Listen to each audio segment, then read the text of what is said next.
नमस्कार। हमारे इस विशेष कार्यक्रम व्यक्ति विशेष में आपका स्वागत है। जैसे कि आप जानते हैं कि देश में अलग अलग शख्सियतें हुई हैं, साहित्य से जुड़ी, संस्कृति से जुड़ी। आज हमारे साथ ऐसी एक विभूति है जो सूफियाना संगीत के लिए जानी जाती है, वो है राजू सिंह साहब।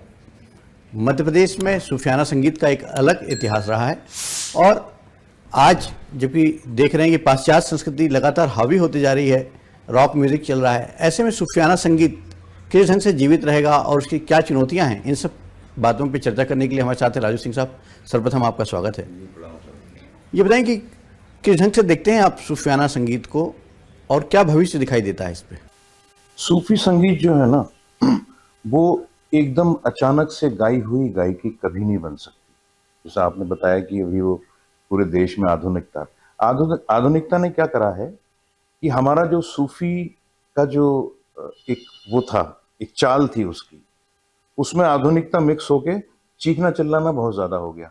आप देख रहे होंगे देश में सूफी के नाम से जो तमाम सारे प्रोग्राम हो रहे हैं, उसमें सूफी का अंश जो है वो 1 या 2% होता है। क्यों? क्योंकि वो लिरिक्स और वो कंपोजिंग वो किसी उस्ताद ने गाई थी आज से 40-50 साल पहले, तो उसके 1 या 2 अंश को ही वो लोग मेंटेन कर पाते हैं।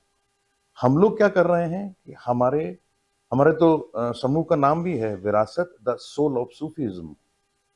हम पहले शोध करते हैं, डिस्कशन करते हैं, फिर उसका विषय देखते हैं और वो विषय इस यूथ को क्या दे सकता है। जैसे उदाहरण के तौर पे मैं आपको बताऊं कि हमारे हिंदुस्तानी फिल्म में गाना आया था, मेरा पिया घर आया।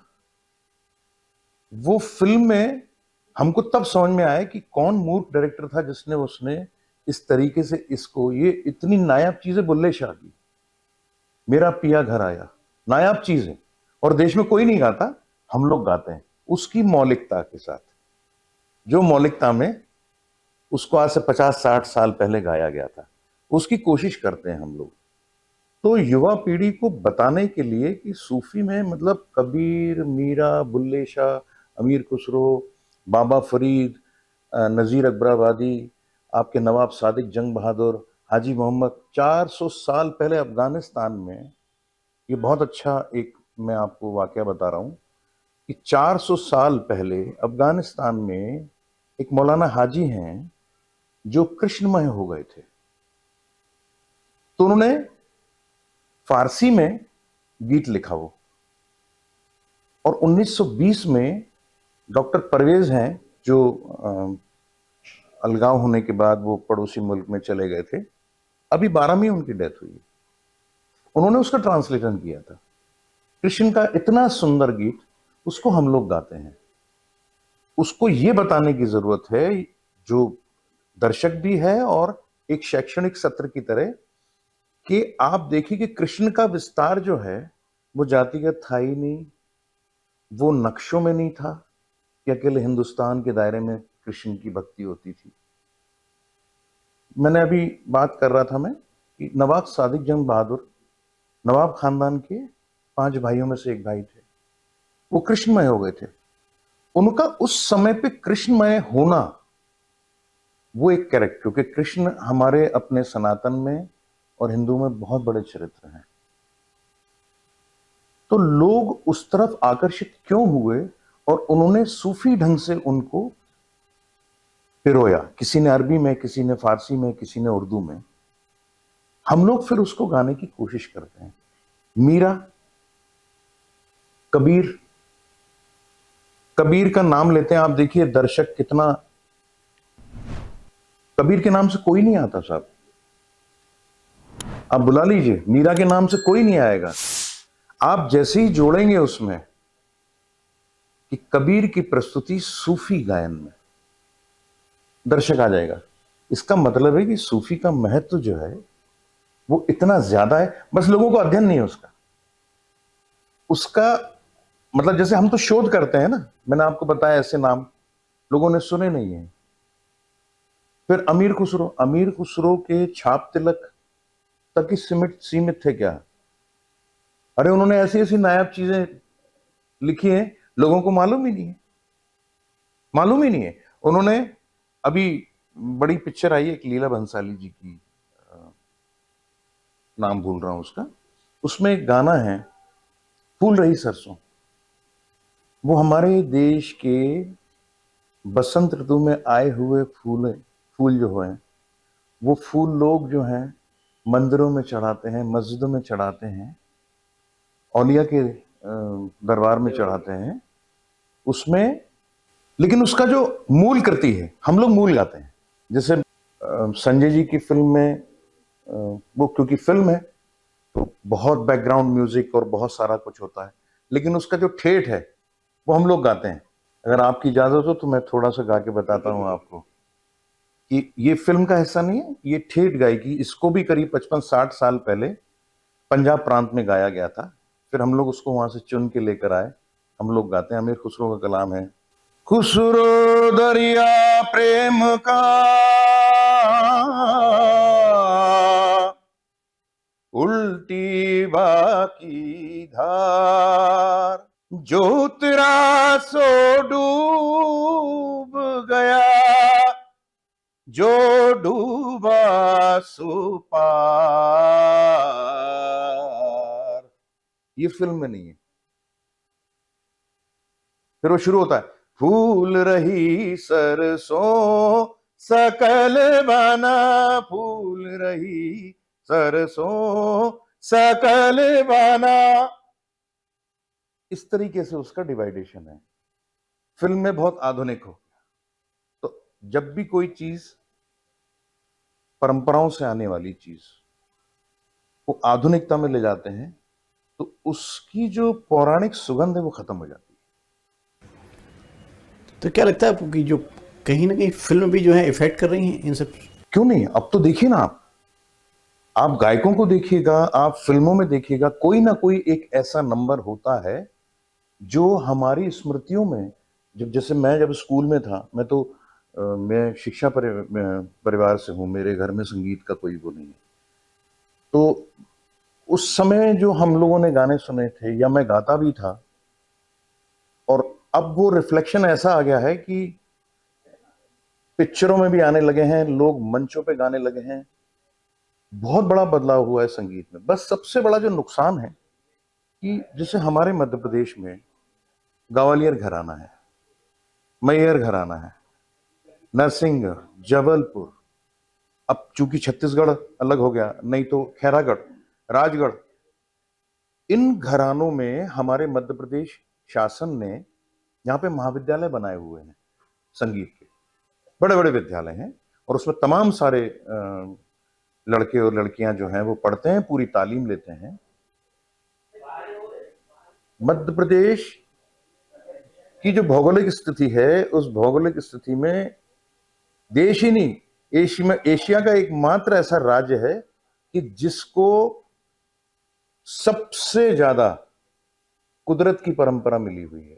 चित्रकला का, गाने का, लता मंगेशकर हमारे मध्य प्रदेश की, किशोर कुमार हैं, हुसैन हमारे मध्य प्रदेश के। तो जब इतनी बड़ी विरासत मिली हुई है हमारे को, तो उसमें ये बहुत आवश्यक कदम है कि उन स्टूडेंट्स को उनका मोटिवेशन जो है ना, जैसे ग्वालियर घराना है, तो ग्वालियर के घराने से पिछले 100, 150, 200 साल में से जितना भी संगीत का एक भंडार रहा है वो प्रिजर्व करके और उसको एक्सपोज करना चाहिए। मध्य प्रदेश में संगीत की एक अलग विरासत रही है। क्या लगता है कि उसको किस ढंग से संरक्षित करना है और किस ढंग से विकास हुआ है? देखिए, विकास तो हुआ है। विकास नहीं होता तो हमारे प्रदेश में इतने बड़े बड़े महाविद्यालय खुलते ही नहीं। क्योंकि कलाकार था, उसके पास वो सुगंध थी कि उसको संगीत सीखना है, उसको सितार सीखना है, उसको वीणा सीखनी है, उसको तबला सीखना है, उसको पखावज सीखना है, मृदंग सीखना है, सब कुछ सीखना है। तो सरकार की पहल से यहाँ पर 5-6 वो हैं महाविद्यालय। अब छोटा सा उदाहरण की, जैसे हमारे यहाँ मध्य प्रदेश उत्सव होता है, मध्य प्रदेश स्थापना दिवस, तो मैं खुद भी, मतलब मेरे को भी कभी अवसर नहीं मिला, तो ये मैं वो नहीं कर रहा हूँ। शासन ने जो काम किए हैं वो देश में किसी भी सरकार ने नहीं करे हैं और ना ही किसी राज्य ने करे हैं जो हमारे यहाँ मध्य प्रदेश शासन में हुए हैं। उसका जो संगठित ढांचा है, मध्य प्रदेश स्थापना दिवस पे मध्य प्रदेश का कलाकार क्यों नहीं रहता? ग्वालियर में तैयार करवाइए बैंड आप लड़के लड़कियों का, जबलपुर में तैयार करवाइए, आप नृत्य तैयार करवाइए, दिल्ली से कोरियोग्राफर आती है, बॉम्बे से डांसर आते हैं। ये मैं क्रिटिसाइज नहीं कर रहा हूं। इस व्यवस्था में उन आर्टिस्टों, वो भविष्य देख रहे हैं ना अपना। भाई आज मैंने एमए कर लिया तो मैं क्या करूंगा? मेरे साथ 25 लोग थे एमए करने वाले, 25 की नौकरी तो लगेगी नहीं। तो मैं अपने टैलेंट के ही ब्याह पे, तो टैलेंट के लिए प्लेटफॉर्म तो जो है वो सरकार ही देगी। बहुत कम लोग ऐसे होते हैं अपने जीवन में, मैंने देखा है। मैंने भी, मेरी तो यात्रा भी चली रही है स्ट्रगल की, अभी कोई ऐसा नहीं है। हाँ, लेकिन जब मुझे ऐसा लगा कि मुझे बाहर निकलना चाहिए, या तो आर्टिस्ट बाहर निकल जाए, मतलब उसमें तो फिर कोई ना प्रश्न है, ना शिकायत की गुंजाइश है, ना कुछ है।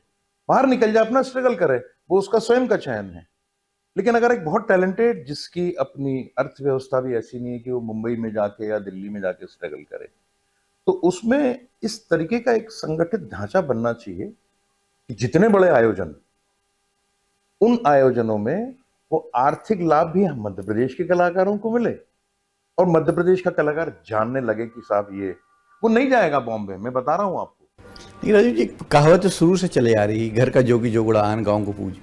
तो आप जैसे जो वरिष्ठ कलाधर्मी हैं, तो प्रयास क्यों नहीं करते कि इस प्रकार की स्थिति निर्मित हो? सरकार को मैंने तो क्यों प्रयास नहीं किया, मेरे 10 लोगों का समूह है, बहुत लोगों ने विरोध किया। और एक बार तो एक बहुत बड़े सरकारी, भारत सरकार के आयोजन में रात को खाने वाने के टाइम पर एक क्लास 1 अधिकारी आए और मेरे से बोलने कि राजीव जी, आपने जो समापन किया, आप दुर्लभ गाते हैं, बहुत अद्भुत गाते हैं, सब कुछ है, लेकिन आपने एक नज्म जो गाई उसमें आखिरी में कुछ अली और मौला शब्द ऐसा था। तो मुझे क्या है कि आपका इंटेलेक्चुअल लेवल तब मालूम चल जाता है कि आप किस स्तर पे बात कर रहे हो। क्या फरमाइश आई वहां से, और फरमाइश भी किसने करी? फाइनेंस डिपार्टमेंट के एक एडिशनल सेक्रेटरी ने, कि हमको तुम्हें गोरख धंधा सुनना है। ये नुसरत साहब की बहुत ही अद्भुत कलाम है कि वो शायर जो है वो खुदा से शिकायत कर रहा है कि इस दुनिया में हवा, पानी, रोशनी, चलना फिरना, घूमना बैठना, निकाह, बच्चे, मौत, जीवन, सब तेरे हाथ में, और सब तेरे को मानते भी हैं, तो तू दिखता क्यों नहीं है? शायर की ये शिकायत है। तो वो शायर जो है वो ये बोल रहा है कि तू एक गोरख धंधा है, ये खुदा से शिकायत कर रहा है। तो मेरे साथ मुस्लिम लड़के हैं अयोध्या में, वहां पर बाकायदा पूरी वेशभूषा में उन लोगों ने गाना बजाना किया। सारंगी वाले हैं, धामा वाले हैं, तबले वाले हैं, ढोलक वाले हैं, सितार वाले हैं, वायलिन वाले हैं। वो सब लोग, दादा हम लोग हैं वहां, रामोत्सव में कोई प्रॉब्लम तो नहीं होगी? हमने कहा तुम आर्टिस्ट हो, और एक आर्टिस्ट का रफी साहब से ये चीज सीखो, क्योंकि रफी साहब ने अपने जीवन में 30% तो भजन ही गाए हैं। तो आर्टिस्टों का ये वर्ग कभी भी नहीं होता। अपन लोगों का एक्सप्रेशन जो है वो गाने बजाने का है, ये बाध्यताएं नहीं होती हैं।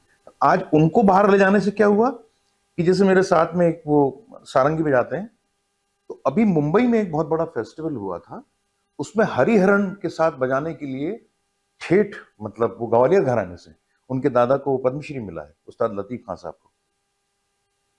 तो उनको जो है वहां पर सारंगी के लिए बुलाया गया। तो क्यों बुलाया गया? क्योंकि मैं जब उस टीम को बाहर लेके निकला हूं, लोगों ने देखा सुना उसको, तो मुंबई तक अप्रोच पहुंची। नहीं तो बेचारा वो तो भोपाल में ही जो है वो मतलब बजा रहे हैं, आकाशवाणी में 2 रिकॉर्डिंग मिली और घर में सड़ रहे।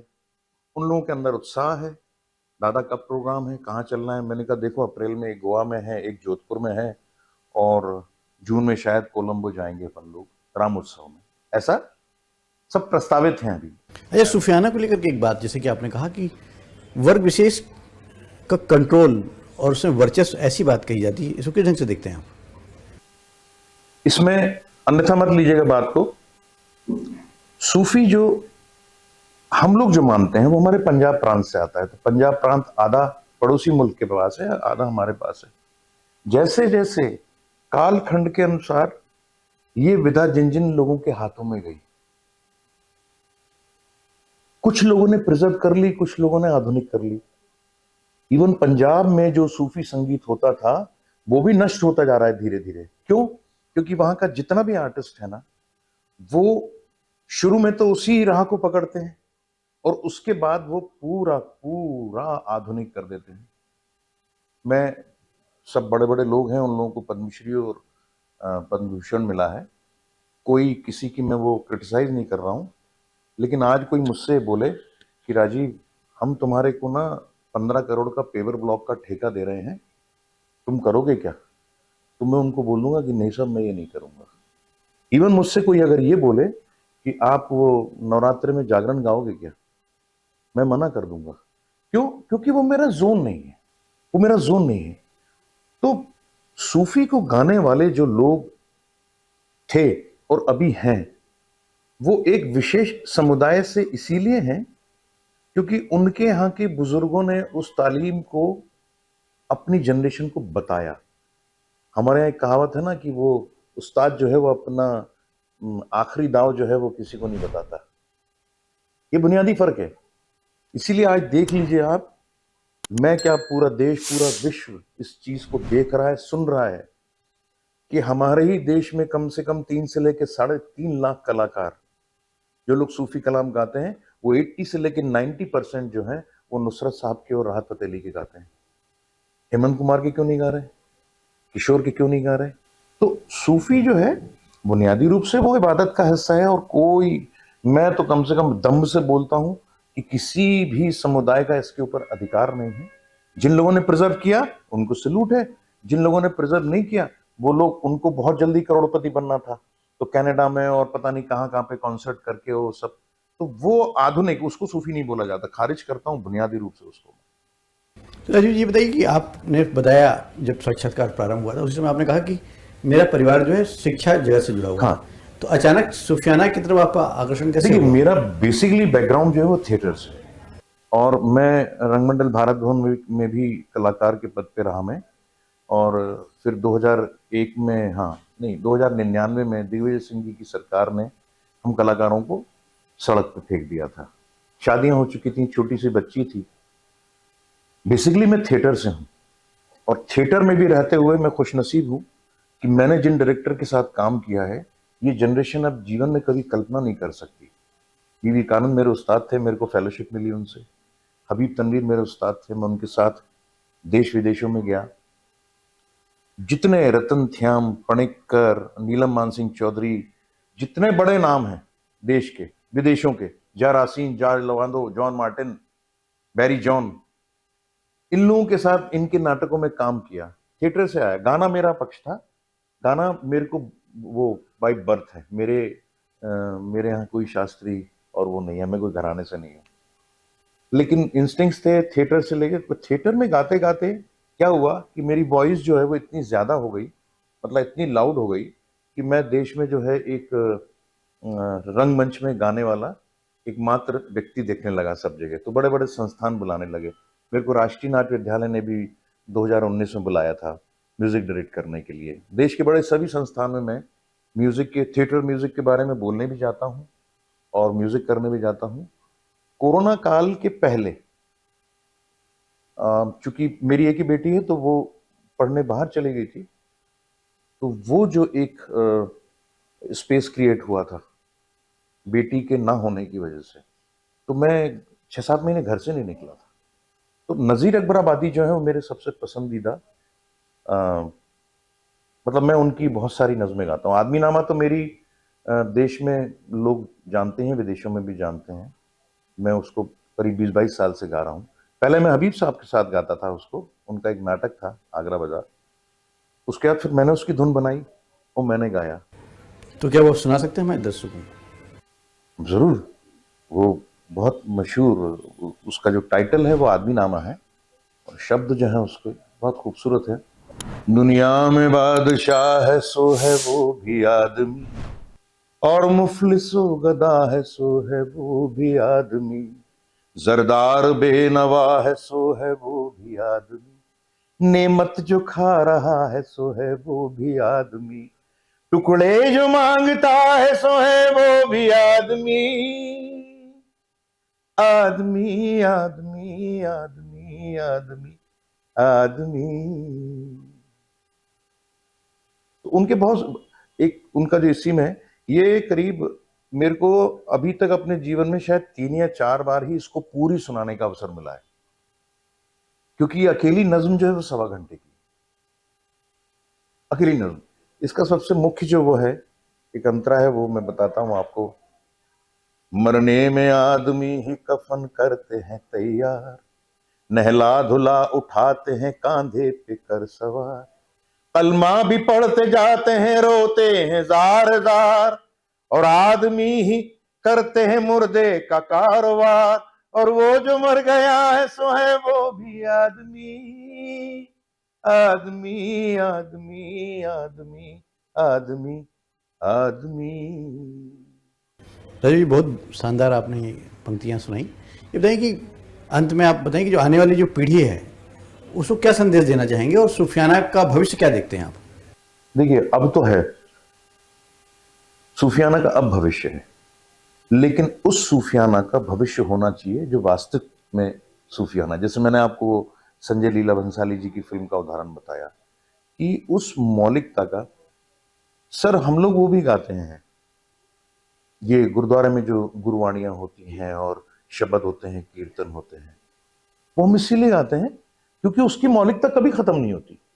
आप अमृतसर के गुरुद्वारे में कभी सुनेंगे और नासिक के गुरुद्वारे में सुनेंगे तो वही खनक, वही मीठापन, वही सूफियाना गला और वही रागों पे आधारित वो सुनने को मिलेगा। तो ये एक पारंपरिक विधा है, इसमें आधुनिकता ना डालें, इसको आधुनिक तरीके से ना गाएं। जो मौलिक चीजें, हमारे पास इतना बड़ा इंसाइक्लोपीडिया है, कबीर, मीरा, रसखान, इतना बड़ा इंसाइक्लोपीडिया पड़ा हुआ है। तो मुझे लगता है कि इस पीढ़ी को बहुत जल्दी सीखकर और कॉरपोरेट घरानों में गाना और वो नहीं। जिन लोगों ने बीड़ा उठाया, बहुत सारे लोग देश में ऐसे हैं जो मेरे तरह के लोग हैं, मेरे तरीके की गायकी कर रहे हैं। मौलिकता की तो वैल्यू हमेशा रहेगी। पीढ़ी को बस ये करना चाहिए कि वो जो भी, अगर ये चैप्टर उठाते हैं सूफी को, तो उसकी अपनी मान्यताएं, उसकी अपनी गंभीरता, और वो अगर गंभीरता नहीं है तो सूफी है ही नहीं। इन आप मानना है कि जो विरासत है और जो मौलिकता है उसको जिंदा रखना चाहिए, और सूफियाना बरसों बरस चलता रहेगा, क्योंकि 14वीं शताब्दी में शुरू हुआ, अमीर खुसरो ने शुरू किया। संत साहित्य और संत परंपरा से आई हुई संगीत की विरासत सूफी, ये किसी को भी समझाने के लिए एक टाइटल बहुत है, क्योंकि हमारी सारी ये सब संत परंपराओं से आई हुई सारी चीजें हैं। तो ये शोध भी है, और आपका विवेक जो है वो बहुत सेलेक्टिव होना चाहिए। बहुत आसान नहीं है सूफी गाना, बिल्कुल नहीं। फिल्मी गीत आप गा लोगे, आप भजन गा लोगे, लोग गा लोगे, लोग तो हमारा इतना रिच है कि उसका तो बयां करना मुश्किल है। और कहीं ना कहीं सूफी कलामों में आज से 60 या 70 साल पहले, दशकों में हमारे लोक धुनों को यूज किया गया है। लोक धुनों पे गाई हुई सूफी के बहुत सारे कलाम हैं। तो राजीव जी, चलते चलते 2 पंक्तियां आप सुना दीजिए हमारे दर्शकों को। मैं आपको हमारे भोपाल के दुष्यंत जी, बड़ा नाम, और क्योंकि उनकी जो पत्नी थी वो मेरी टीचर थी मॉडल स्कूल में, तो उनकी कुछ लाइनें हैं जो मैं आपको। हालात जिस्म सूरते जां, हालात जिस्म सूरते जां और भी खराब, हालात जिस्म सूरते जां और भी खराब, चारों तरफ खराब यहाँ और भी खराब। राजू जी, बहुत बहुत धन्यवाद आपका, आपने समय निकाला। बहुत शुक्रिया। व्यक्ति विशेष में हमारे साथ थे सूफियाना संगीत के जाने मानी हस्ती राजू सिंह जी। अगले अंक में एक फिर किसी विशेष शख्सियत के साथ आपसे मुलाकात होगी, तब तक के लिए नमस्कार। धन्यवाद।